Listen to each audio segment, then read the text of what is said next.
a gente estava fazendo o Evangelho no Lar aqui em casa, e lemos esse texto aqui, em família, e esse texto mostrou-se de uma clareza, de uma profundidade, né, de algo muito interessante que me chamou muito a atenção, e falei, não, vamos levar essa palavra aí de Emmanuel, juntamente com Paulo, né, levar essa palavra para os companheiros de doutrina espírita, para a gente conversar sobre o texto dessa obra. E começa falando Cristo e nós, o nome do capítulo. E fala lá do Atos dos Apóstolos, né? Capítulo 9, versículo 10, que diz o seguinte: E disse-lhe o Senhor em visão, Ananias, e ele respondeu, Eis-me aqui, Senhor. Essa passagem ela é muito conhecida, porque nós que lemos sobre o Evangelho e conhecemos a história de Paulo de Tarso, a gente sabe daquele acontecimento que teve na vida da transformação de Saulo de Tarso para Paulo de Tarso, aquele de grande senhor das Escrituras. O cachorrinho dá uma latida aqui que ele está participando da palestra, viu, gente? Mas já saiu. Ele, né, teve aquela visão de Jesus na entrada da porta de Damasco, e aí nós conhecemos bem essa história, que Paulo, indo para Damasco, a perseguir os cristãos, não Paulo, Saulo, né, que ali acontece a grande transformação, e ele, entrando em Damasco ali, ele tem uma visão de um espírito tão iluminado, que ele descreve assim que brilhava mais, a luz era tão forte que brilhava mais do que a luz do sol. E aí ele cai pelo chão, né? Esse espírito tem aquela frase maravilhosa dita, né? Sai aquela voz para ele, né? Chamando ele a consciência, falando, Saulo, Saulo, por que me persegues? E ele, vendo aquela luz maravilhosa, né? E caído ao chão, espantado, ele perde completamente a sua visão. E aí Paulo é levado por aqueles que o acompanhavam, né?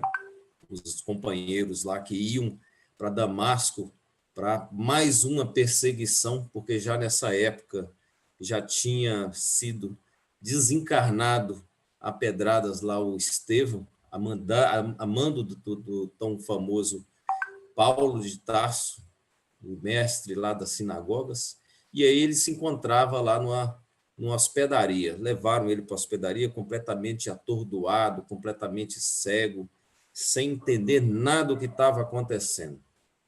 E aí, nessa hospedaria, ele recebe a visita de um senhorzinho muito simples, muito humilde, muito pobre, com o nome de Ananias. E é esse senhor que vai fazer um grande trabalho da cura, da cegueira do Paulo de Tarso. Vai trazer ele para uma visão diferenciada. Vai retomar a visão de Paulo de Tarso, mas agora a gente vai ver, a gente lê na obra Paulo e Estevão, que agora já não era mais aquele Saulo de Tarso, mas seria Paulo de Tarso. E quem é esse Ananias, esse personagem que aparece nesse momento específico do chamamento de Jesus? Jesus vai até a sua casa em Damasco e chama Ananias, e Ananias, de prontidão, né, vendo as palavras de Jesus, ele fala assim, eis-me aqui, Senhor, se colocando dentro da sua humildade, completamente à disposição daquele mestre que o convoca para o trabalho. Quem era esse servidor Ananias? Ananias, ele era sapateiro lá na cidade de Emaús.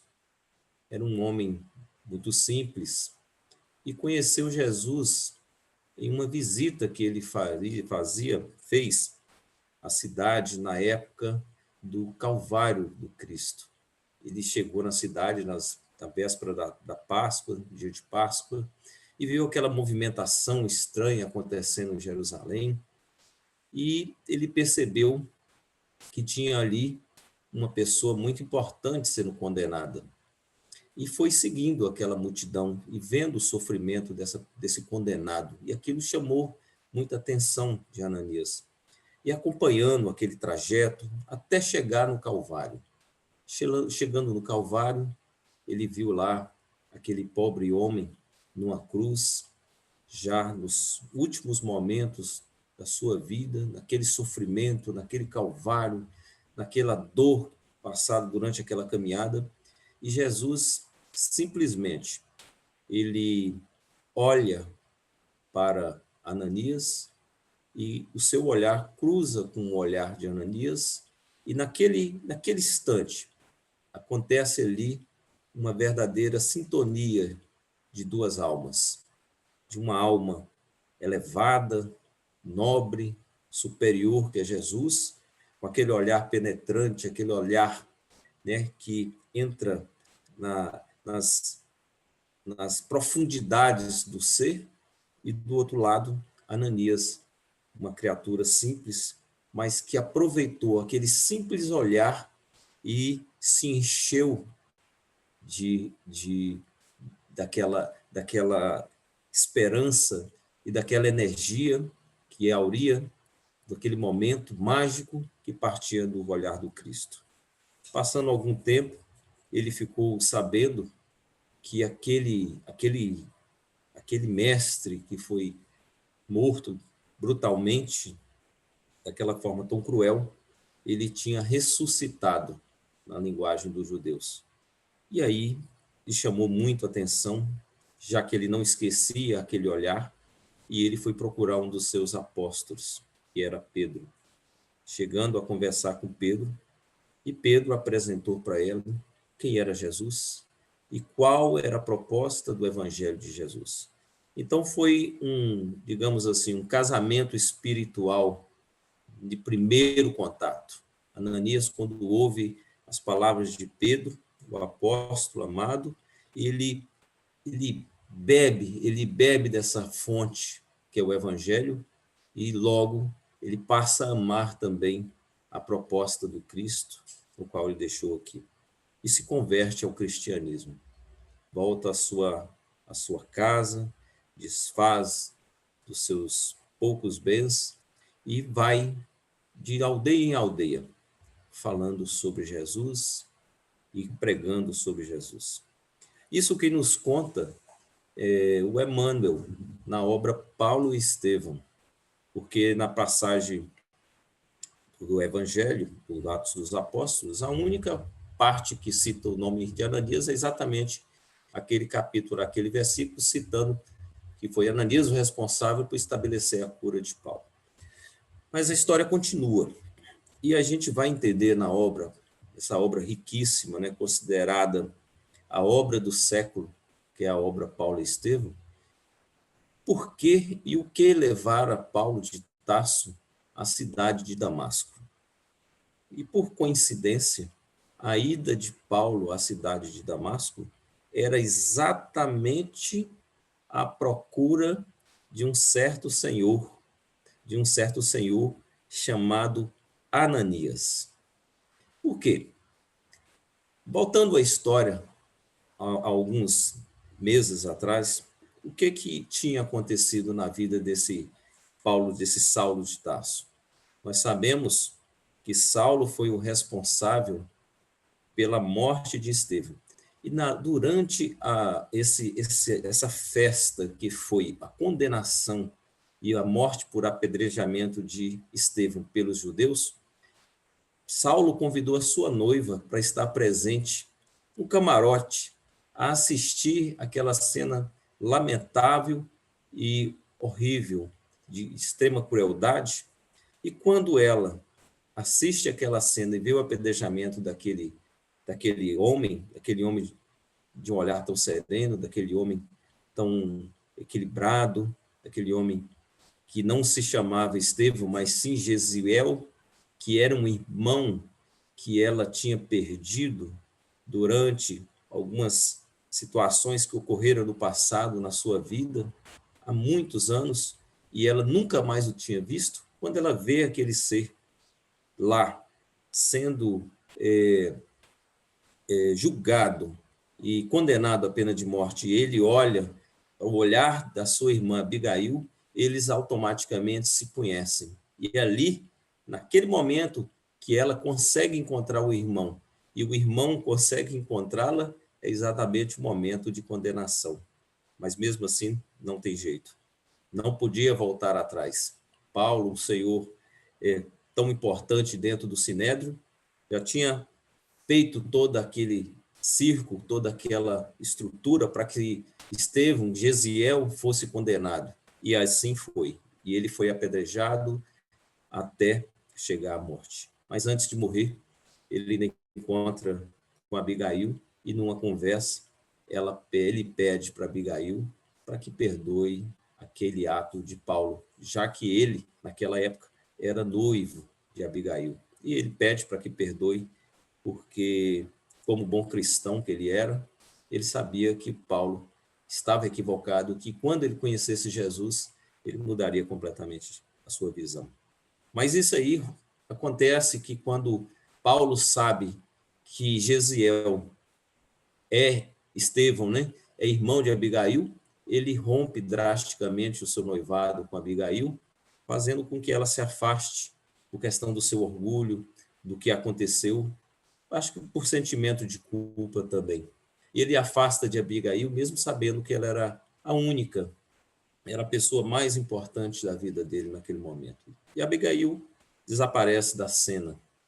Mas nesse local onde Abigail vai morar, que é na cidade de Jope, ela encontra, né, a Abigail, vale lembrar que uma jovem, mas muito frágil, com a saúde muito sensível, ela encontra e conhece exatamente Ananias, um homem muito simples, muito pobre, mas que em conversações nesse pequeno sítio onde Abigail passa a morar com duas pessoas, com um casal de idosos que acolhe ela para cuidar dela, ela começa a ter contato com esse Ananias. E o Ananias, aos poucos, vai apresentando para Abigail o Evangelho de Jesus. E Abigail, ela acaba se convertendo ao cristianismo e abraçando o Evangelho como o seu ideal, o ideal da sua vida. Passado 8 meses, Paulo, sentindo muita falta da sua noiva, decide voltar e procurar Abigail.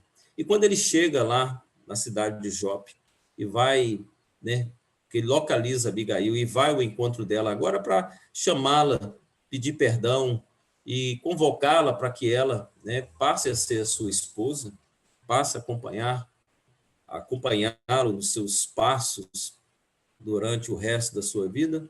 Olha que surpresa. Ele chega lá e Abigail está muito doente, mas muito doente, chegando ao ponto de ser desenganada e está prestes a desencarnar.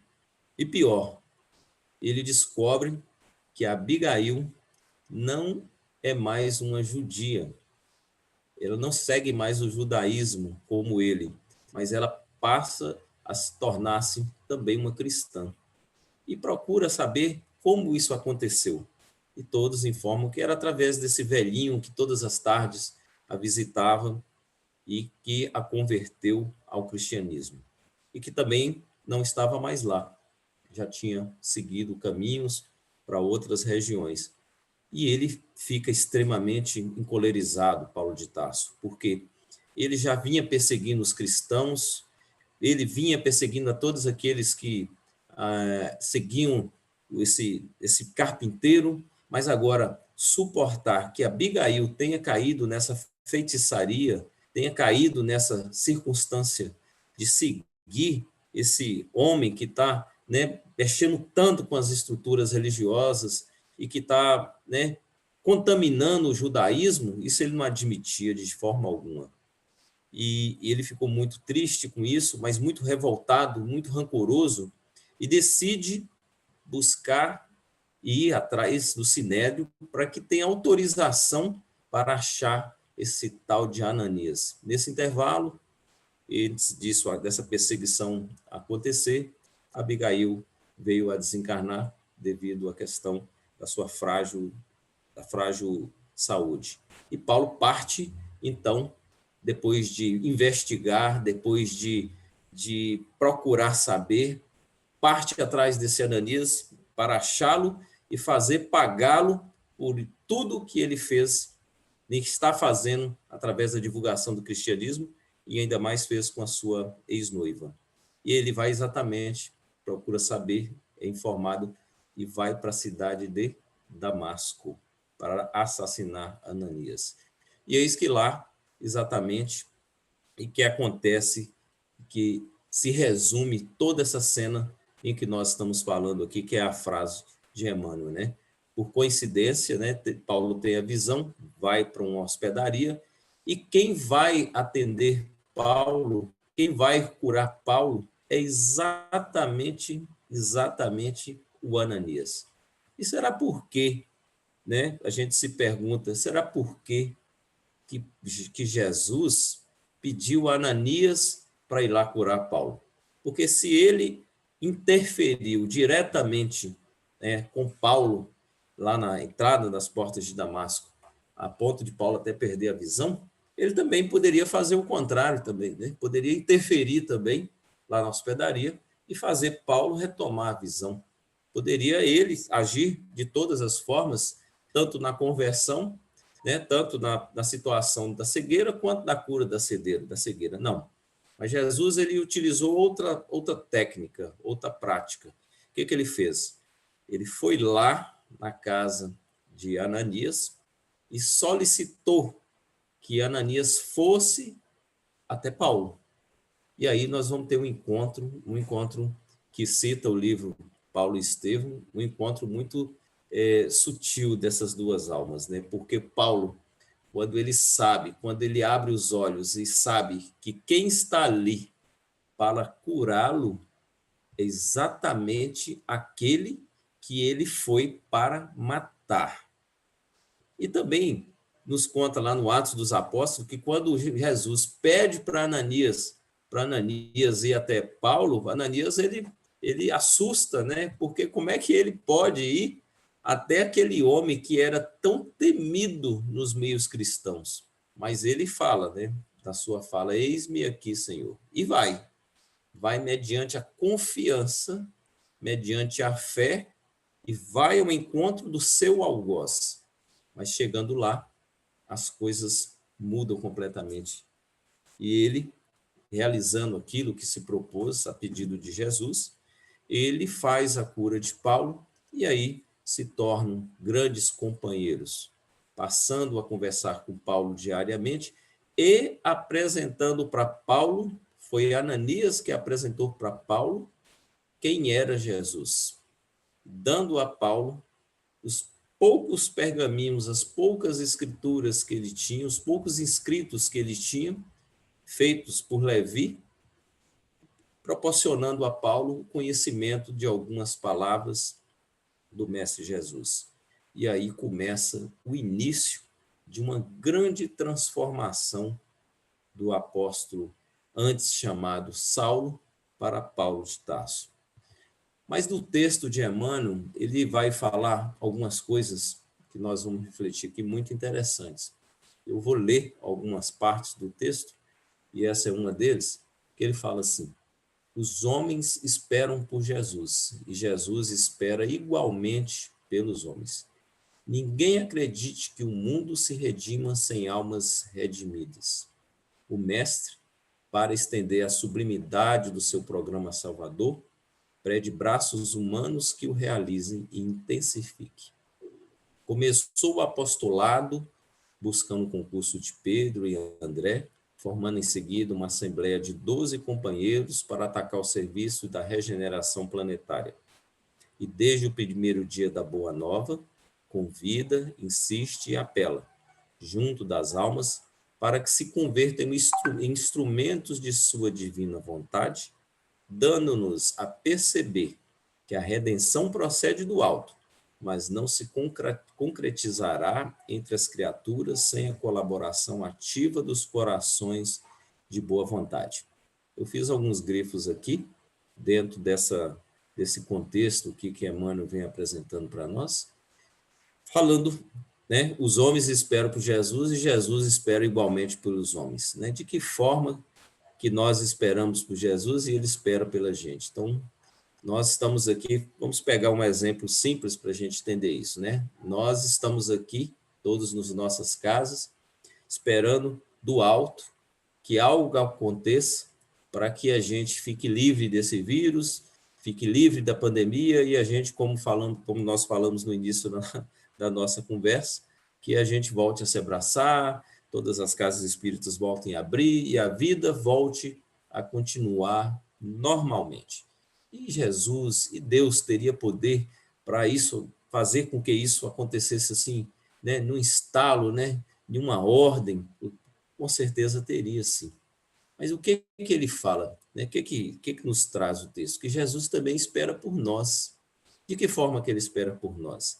Que nós também nos movimentemos, que busquemos maneiras de reverter essa situação. E como é que nós estamos fazendo isso? Nós estamos fazendo isso exatamente através de muitos cientistas que estão aí pesquisando as vacinas, que estão trabalhando em prol dessa cura. Quantos estão relegados aí desde que começou essa pandemia, né? Deixando até a família de lado, se dedicando a estudos profundos, ou estudaram a vida toda para chegar nesse momento culminante e colocar todo o seu conhecimento de biologia, de microbiologia, de química, para que se consiga atingir, né, através da tecnologia, em tempo recorde, né? Em tempo recorde, uma vacina para ajudar toda a humanidade.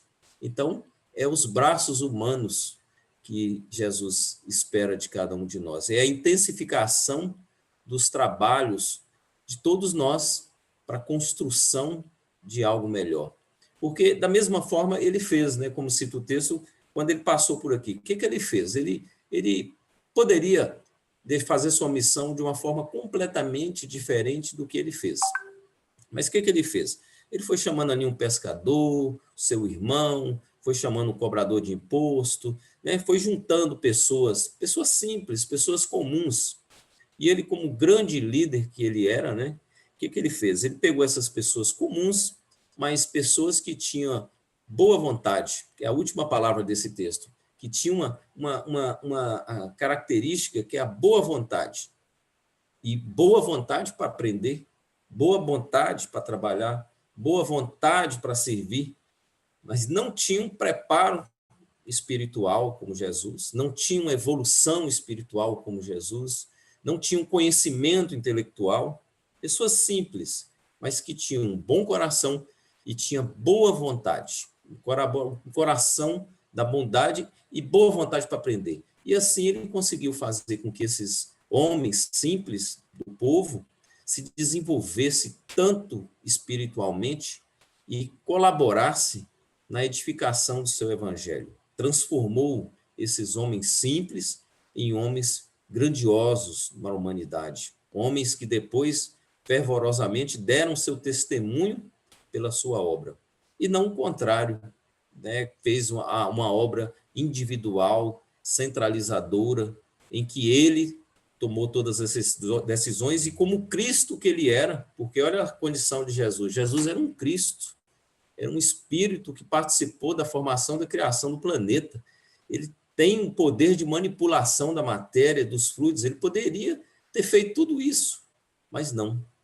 Ele pediu os braços dos seres humanos, ele pediu a intensificação e que todos fossem instrumentos na construção da vontade divina, na construção de um reino maior, um reino melhor. Então, não é preciso que cada um de nós entendamos que nós somos instrumentos de Jesus na construção de um mundo melhor. E isso vale a gente voltar aqui na obra do Livro dos Médiuns, quando fala assim para nós: todo aquele que sente num grau qualquer a influência dos espíritos é por esse fato médium.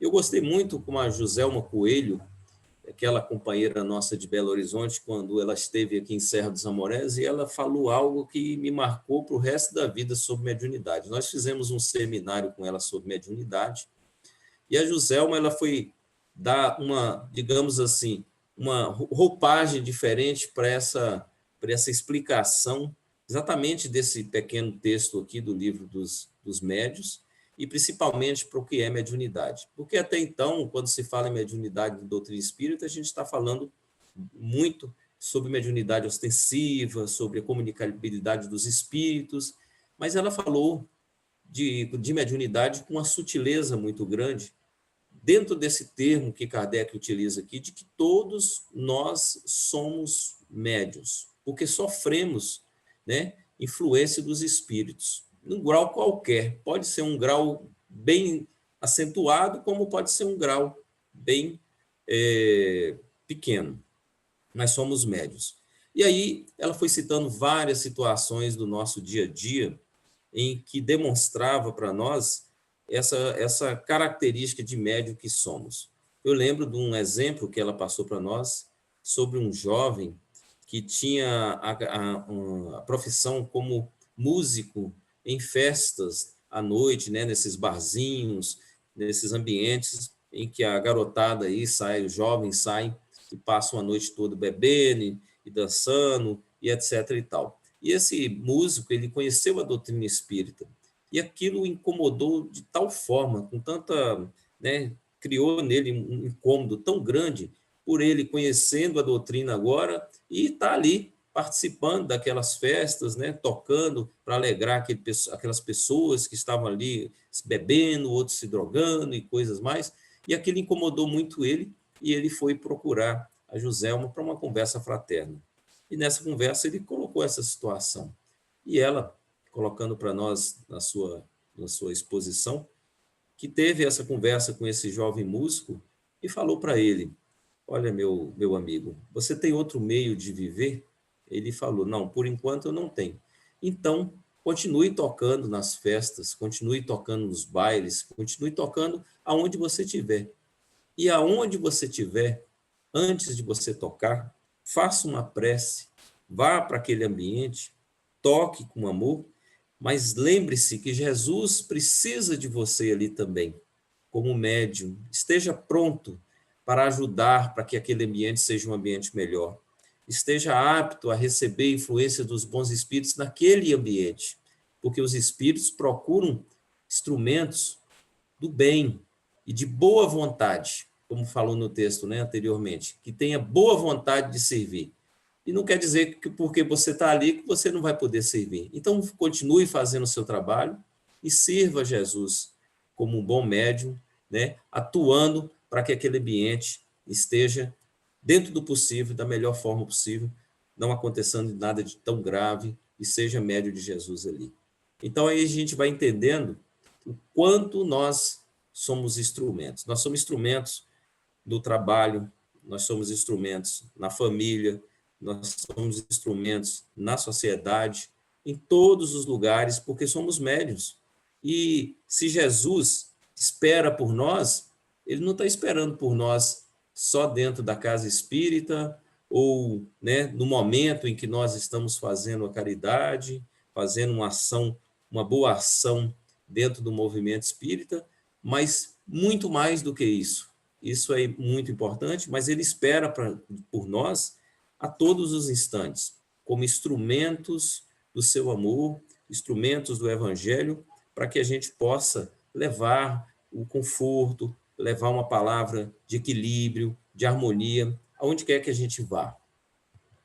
E na questão 573, uma questão que eu gosto muito, do Livro dos Espíritos, também trabalha exatamente essa temática. Quando Kardec pergunta para os espíritos em que consiste a missão dos espíritos encarnados, em que consiste a nossa missão, nós que estamos aqui, vocês que estão aí assistindo, né, a nossa fala. Qual é a sua missão aqui na Terra? O que você veio fazer aqui? Nós somos espíritos encarnados. E olha o que os espíritos respondem para Allan Kardec. Eu até coloquei, grifei algumas partes, ele fala assim: nossa missão consiste em instruir os homens, ajudá-los a avançar, melhorar as suas instituições por meios diretos e materiais. Mas as missões são mais ou menos gerais e importantes. Aquele que cultiva a terra cumpre uma missão, como aquele que governa ou aquele que instrui. tudo se encadeia na natureza. Ao mesmo tempo que o espírito se depura pela encarnação, também concorre, por essa forma, para o cumprimento dos desígnios da providência. Cada um tem a sua missão nesse mundo, porque cada um pode ser útil em algum sentido.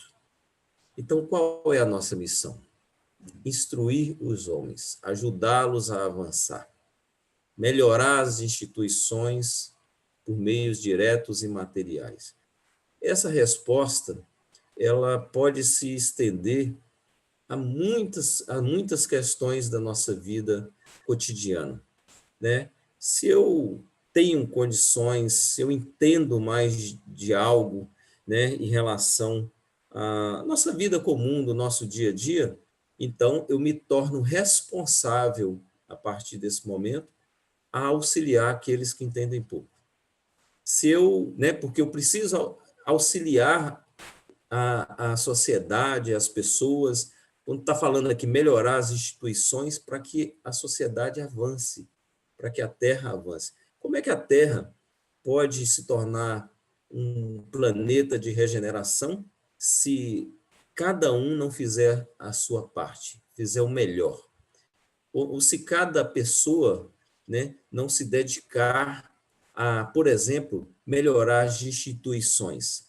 A família, por exemplo, é uma instituição. A nossa família é uma instituição.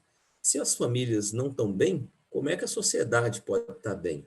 Se eu não estou bem, como é que a família pode estar bem? E assim vai. Uma instituição, por exemplo, pode ser uma escola, pode ser uma indústria, pode ser, como fala aí, um governo, né? E essa questão, ela traz uma reflexão muito profunda para mim, porque hoje, alguns aí talvez saibam, outros não, eu me encontro exatamente dentro de uma instituição dessa. Eu me encontro, né, num cargo público, dentro de sendo uma liderança política aqui dentro da minha cidade.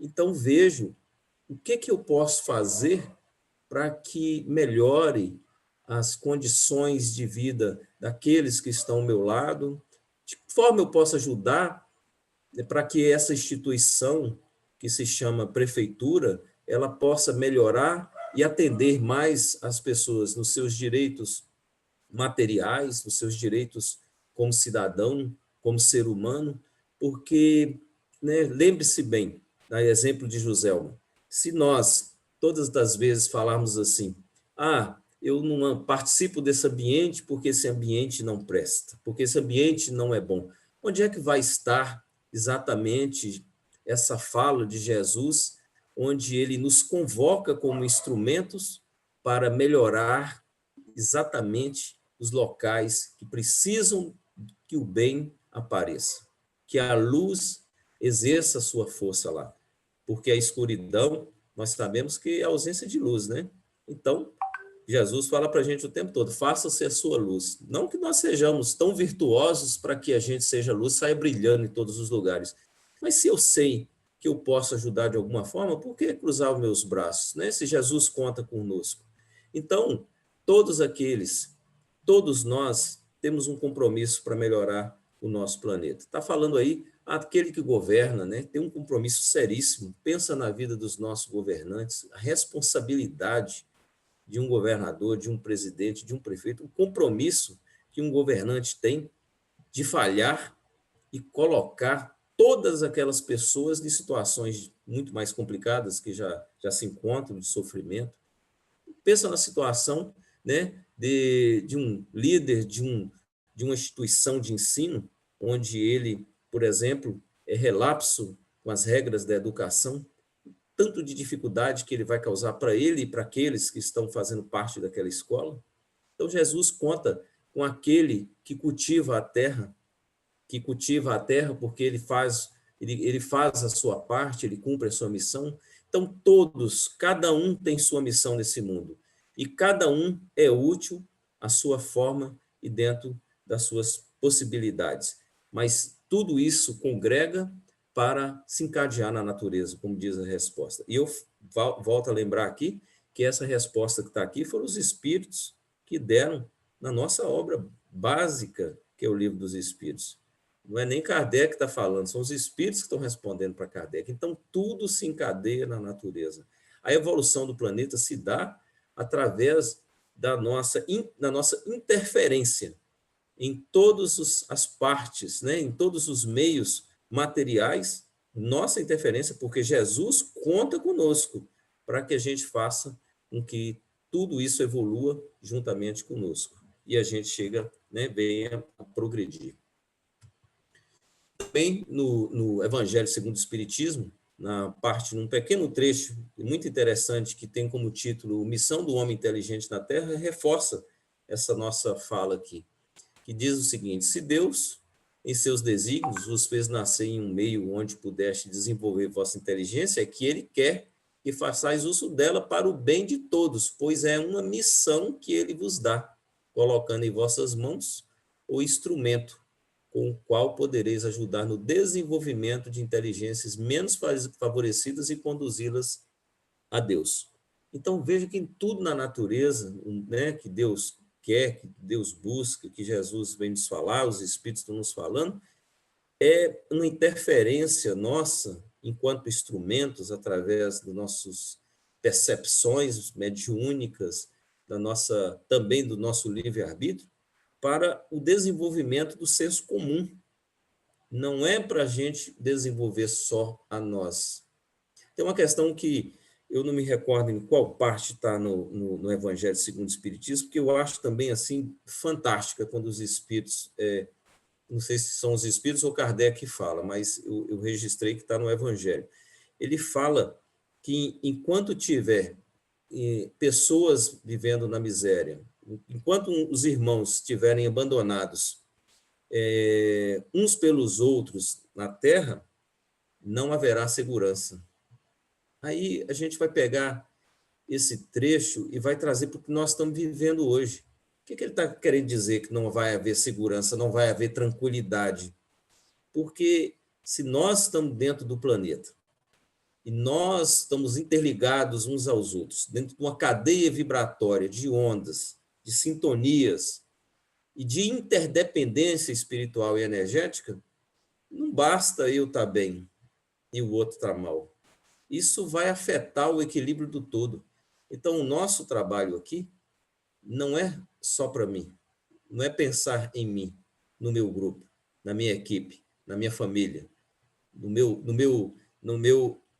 na minha pequena coletividade. Então, nós temos que pensar no todo, porque enquanto o todo não estiver bem, não haverá paz, não haverá, como ele fala, segurança, não haverá felicidade. Então, o nosso trabalho, e aí a mensagem do homem inteligente na Terra está mostrando isso para nós. Nós temos inteligência, porque ele fala de inteligência, né, porque a gente é mais inteligente do que os outros, não é esse tipo de inteligência, né, cultural, mas é inteligência de discernimento, de inteligência que está ligada à questão da sabedoria, de ter posturas coerentes, de ter posturas éticas, posturas ligadas dentro dessa proposta toda que apresenta o Evangelho para nós. E dentro disso, apresentarmos isso à convivência social. Porque as pessoas podem parecer que não, mas as pessoas, muitas delas se espelham em nós. E nós nos espelhamos em muitas pessoas. A queda de um é a queda de muitos. Tanto que quando nós vamos desenvolver o tema suicídio, falar sobre suicídio, existe até uma norma, uma orientação por parte da imprensa mundial, que não se pode vangloriar muito nenhuma ação suicida para que outras pessoas não queiram cometer também suicídio. Não se pode pintar, nem nos jornais, esse comentário entrando em detalhes e pintar como uma solução bonita que aquela criatura teve, para que outros também não suicidem, como já aconteceu na história, como já aconteceu, e a própria imprensa, a própria ciência, ela detectou essa possibilidade. Então, as pessoas nos nossos dias, desse momento de turbulência, elas precisam de referências, elas precisam de pessoas em que elas possam, né, depositar um pouco de esperança. E nós somos instrumentos. É o que essa proposta de Jesus tem falado para nós, de Emmanuel tem falado para nós somos instrumentos. Às vezes não é de muita gente, não, pode ser de 2, 3 pessoas, 4 pessoas, pode ser só da nossa família, mas nós somos referência dentro da nossa família. Eu lembro de uma história que tem no livro da Ivone Pereira, em Memórias de um Suicida, né? De um português que ele tirou a vida porque ele perdeu os seus bens materiais, ele era muito apegado aos seus recursos materiais, e ele, no sofrimento enorme no plano espiritual, naquele sofrimento todo, né? Querendo ver a família, e os espíritos falando, não, não é hora, não vai não, não é o momento. Ele forçou tanta barra que os espíritos falaram assim, não, então tá bom, você está querendo ir, então vamos levar você lá. Quando ele chegou lá, ele teve, né, se ele já estava sofrendo sem ver, ele sofreu 10 vezes mais vendo, porque o que ele viu não foi nada bom. Seu desencarne, provocado pelo suicídio, provocou uma desestruturação num grupo familiar que ele assumiu o compromisso espiritual ao reencarnar de cuidar, de ser o chefe, de ser aquele que daria toda uma estrutura para aqueles espíritos que estavam com ele, né, ainda invigilantes, né, no momento de crescimento espiritual, chegasse a algum ponto evolutivo, e ele tirando a vida dele, ele quebrou todo esse compromisso, e esses espíritos chegaram na pior situação possível. A filha virou meretriz, a esposa também, o filho foi preso, e a família ficou completamente desestruturada. Consequências de uma simples ação. Então, muitos de nós temos, todos nós, temos esse compromisso de ser instrumentos de Jesus. E por que razão Jesus se preocupou em acompanhar o recém-convertido, assistindo-o em pessoa? É que se a humanidade não pode iluminar-se, progredir sem o Cristo, não dispensa os homens na obra de sorgimento e sublimação do mundo. Isso aí é texto de Emmanuel, né? Continuando o texto, é o que a gente está falando aqui. Sem progredir, o Cristo não dispensa dos homens. Poderia ter feito tudo sozinho, como eu falei, mas o Cristo não dispensa da nossa participação, da nossa atuação. E tanto que é verdade que ele fala no seu evangelho lá, ide e pregai, eis que vos mando, resplandeça a vossa luz diante dos homens, a seara é realmente grande, mas poucos são ceifeiros. Semelhantes às afirmativas do Senhor provam a importância por ele atribuída à contribuição humana, a nossa contribuição. O que nós estamos contribuindo para fazer desse planeta um planeta melhor? Às vezes a gente se pega com essa contribuição, a gente fica preso a muitas coisas, né? Tem aquela história do beija-flor, que eu acho que o Chico que conta, né? Que vai, pega, enche o biquinho de água e vai lá, joga na floresta em chama, né? E aí questiono para ele, por que você está fazendo isso, rapaz? Você não vai apagar esse incêndio, é o tamanho do incêndio dessa floresta aí, você vai enchendo um biquinho de água e vai jogar aí? Não vai resolver isso, não. Aí ele fala assim, não, eu estou resolvendo, eu estou fazendo a minha parte. Eu estou fazendo a minha parte. Aí cada um vai fazendo a sua. E é assim, a contribuição humana é cada um fazendo a sua parte. Ah, mas naquele ambiente só tem gente que não quer nada. Aí é problema deles, o problema nosso é a gente querer. Ah, mas ali só tem gente desonesta, que está tudo fazendo errado. Então seja honesto, né? Faça correto. Não precisa ser igual aos outros. Ninguém está obrigando nós a sermos errados. A contribuição que nós podemos dar é a nossa contribuição. A cada um que dê a sua contribuição. Mas o que vale é ter a consciência tranquila de chegarmos amanhã, digamos, na idade mais, né, como diz Emmanuel também, chegarmos aí no inverno, né, das nossas vidas, e a gente olhar para trás e falar, eu dei a minha contribuição, dentro do que eu fiz o melhor que eu pude, né, eu dei aquilo que eu tinha para dar naquele momento, e ponto, né, e não se julgar, não se cobrar, mas ter tentado fazer sempre o melhor dentro das possibilidades do momento de cada um de nós. Então, amemos e trabalhemos purificando e servindo sempre. Onde estiver um seguidor do Evangelho, aí se encontra um mensageiro do amigo celestial para a obra incessante do bem. Cristianismo significa Cristo e nós. É Cristo e nós. É juntos, para a gente estar construindo um mundo melhor para nós vivermos. Bom, eu acho que já deu minha hora, né? Esse era o nosso recado da noite, essa proposta que eu achei maravilhosa do Emmanuel, né? Trazer para nós falando de Cristo e nós, né? Contando com a gente. E é isso aí. Muito obrigado, né? Por paciência de vocês aí, por estar nos escutando. Se alguém quiser falar algo, quiser contribuir com a nossa fala, fica à vontade, viu, Ana Paula? Da nossa parte, só gratidão.